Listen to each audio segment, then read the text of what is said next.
অন্নভাণ্ডারে আমার সকল বন্ধুদের অনেক অনেক ভালোবাসা। আমি অন্য আজ মর্নিং ওয়াক থেকে কি তুলে এনেছি দেখুন আপনারা। আর এই শাকের নামটা কি আপনারা বলবেন কেমন।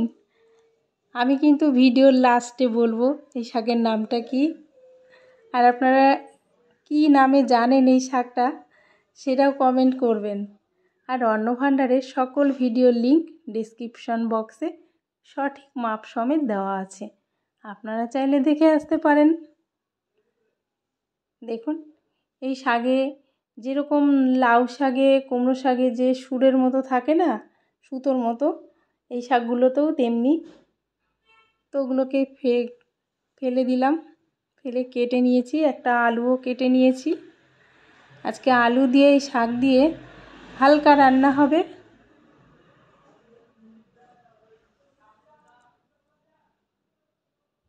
তো আলুগুলোকে ভেজে নেব, সামান্য একটু সর্ষের তেল দিয়েছি, দিয়ে কেটে রাখা আলুগুলো দিয়ে লবণ হলুদ দিয়ে হালকা করে ভেজে নেব।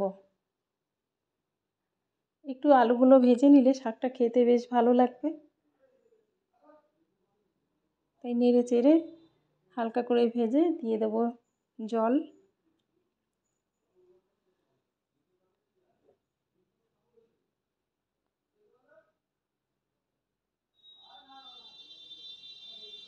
পাঁচটা কাঁচা লঙ্কাও দিয়ে দিলাম। এরপরে দিয়ে দেব শাকগুলো দিয়ে আলুর সঙ্গে শাকের সঙ্গে একসঙ্গে সেদ্ধ করে নেব।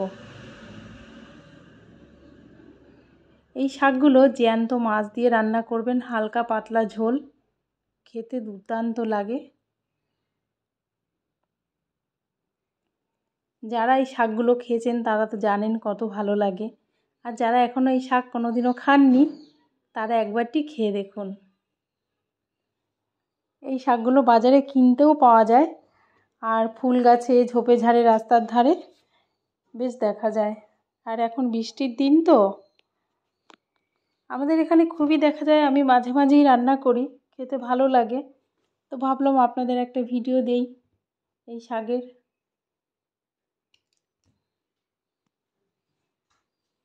দেখুন সেদ্ধ হয়ে গেছে, এবার সম্বারে দেব। বেশি কিছু মশলা দরকার হয় না, আমি রসুন সম্বারে দেব। আপনারা যারা রসুন খান না তারা রাঁধুনি আর শুকনো লঙ্কা সম্বারে দেবেন কেমন, সেক্ষেত্রেও খুব ভালো লাগবে খেতে। আমি একটা শুকনো লঙ্কা, একটু কালো জিরে দিয়ে 1 চামচ গ্রেট করা রসুন দিয়েছি, দিয়ে এবার সেদ্ধ করা শাকগুলো দিয়ে দিলাম। এই শাকের একটা গন্ধ এত ভালো লাগে আমার, কি বলবো। অনেকেই এই শাকে রসুন খান না, এই শাকের গন্ধটা ভালোবাসেন ওই জন্য।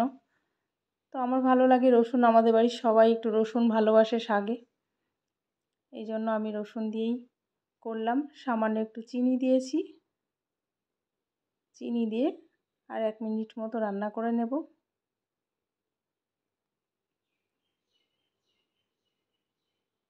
দেখুন গরম গরম ভাতে নিয়ে চলে এসেছি তেলাকচুর শাক দিয়ে আলু দিয়ে হালকা পাতলা ঝোল। কেমন লাগলো ভিডিওটি কমেন্ট করবেন কেমন। ফিরে আসছি নতুন কোনো ভিডিও নিয়ে। ভালো থাকুন, সুস্থ থাকুন।